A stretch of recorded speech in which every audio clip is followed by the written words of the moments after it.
Hey everyone, welcome back. I'm Deepa and I'm very happy you're here with me today. If you've been following along with my series Power, People and Psychology, then you know we've been pulling back the curtain on the hidden, often intense psychological forces that shape our careers, our companies, and our lives. Over the last few weeks, we've built a complete toolkit for navigating high stakes landscapes. We started by mastering internal restraint through the power of silence and neutrality. From there, we looked outward, learning how to build deep professional trust with the inner circle strategy. Then, we tackled the friction that happens when ambitious people collide, exploring ego alignment and peer rivalry. When things got tough, we mapped out the architecture of resilience to weather personal and professional crises. And last week, we looked at the institutional pivot, how to reinvent yourself before the market forces your hand. But today, we are diving into what might be the most fragile, emotionally charged dynamic in the entire corporate world. We're talking about the second in command syndrome. How to lead from the shadows without letting ego destroy your partnership. Whether you're a COO executing a founder's wild vision, a co founder watching your partner get all the press, or a rising executive managing a brilliant but spotlight hungry boss, you've felt it. That quiet, creeping question: if I'm doing the heavy lifting, why am I standing in the shadows? Today, we are going to unpack the leadership psychology of the second in command, explore dealing with workplace resentment, and discover how the ultimate power often belongs to the person who doesn't need the applause. We live in a corporate culture that is utterly obsessed with number one. We celebrate the CEO on the magazine cover, the keynote speaker, the visionary founder who commands the stage. Our collective narrative suggests that if you aren't the face of the company, you're somehow losing. But this corporate ego trap is an absolute illusion. It ruins brilliant partnerships and tears companies apart from the inside out because it mistakes visibility for value. When we tie our self worth entirely to external validation, to who gets the credit, who sits at the head of the table, or who gets mentioned first in the press release, we invite toxic workplace resentment into our daily professional lives. The reality of high level business is that no single person, no matter how brilliant, can carry an entire enterprise alone. True organizational strength relies on a very specific complementary architecture. It requires a balance between two distinct archetypes: the visionary and the integrator. The visionary is the spotlight. They look at the horizon, predict the future, and sell the dream to investors and the public. But the dream without execution is just a hallucination. That's where the integrator comes in. The integrator lives in the shadows, turning chaos into order, building the systems, managing the teams, and executing the strategy.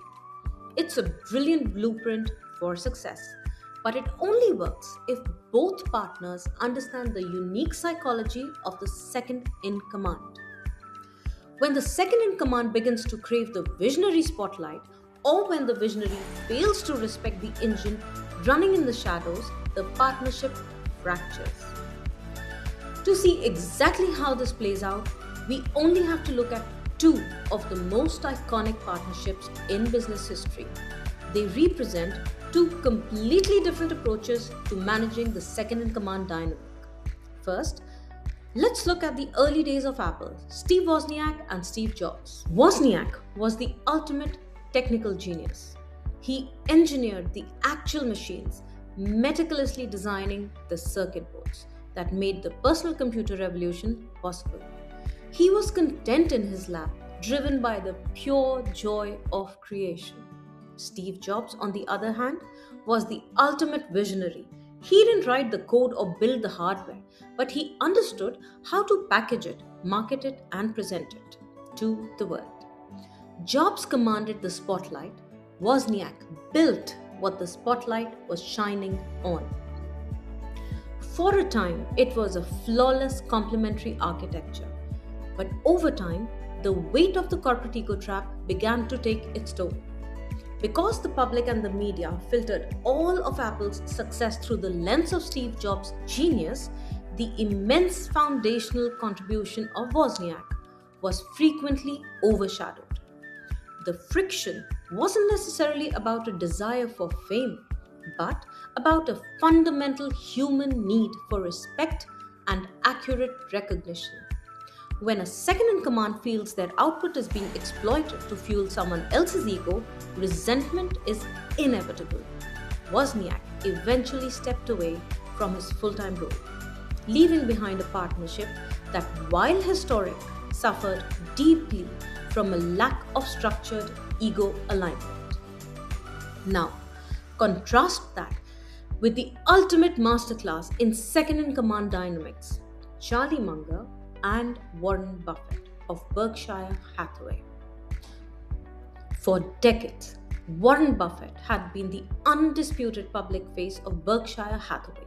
He is the oracle of Omaha and followed by millions of investors worldwide. Yet, sitting right beside him was Charlie Munger, an intellectual powerhouse, a brilliant legal and business mind, and a billionaire in his own right. Munger knew exactly how great his mind was. He didn't need Warren Buffett or anyone else to validate his intelligence. Because of that immense internal security, Munger completely and entirely embraced being the partner out of the primary spotlight. He didn't just tolerate the shadows, he used them as a strategic vantage point. By letting Buffett handle the public scrutiny, media circus, and the pressures of being number one, Munger was free to do what he did best: think deeply, analyze dispassionately, and act as the ultimate truth teller to the visionary. Buffett, in turn, never missed an opportunity to credit Munger for transforming his investment philosophy. This wasn't a relationship built on dominance and submission. It was built on mutual reverence. Munger's legacy proves that you do not need to be the frontman to build one of the wealthiest, most powerful empires in human history. You just need to know who you are. So, how do we apply this leadership psychology to our own careers and partnerships? How do you become a great COO, an invaluable second in command, or a secure co founder without letting workplace resentment poison your ambition? It comes down to three practical strategies. First, redefine your relationship with validation. If your primary motivation is the applause of the crowd, you will always be vulnerable when you are leading from the shadows. You have to shift your metric of success from visibility to impact. Ask yourself, am I driven by the prestige of the title, or am I driven by the power of the execution? When you realize that the person who controls the execution ultimately steers the ship, the need for public applause begins to fade. Some of the most powerful figures in history and in modern corporate boardrooms are individuals whose names never make the headlines. They are the architects in the shadows. They find their true value not in the superficial applause they receive, but in the permanent, undeniable impact that they make. If you're currently leading from the shadows, remember this: the spotlight is temporary. It can be blinding, but the systems you build, the cultures you shape, and the empires you help execute, that is what endures.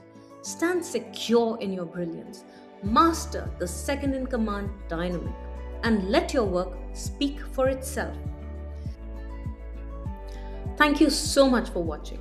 If this episode resonated with you, please hit the subscribe button, leave a comment with your thoughts on corporate partnership, and share this video with a colleague who needs to hear it. I'm Deepa, and this is Power, People, and Psychology. I'll see you in the next video.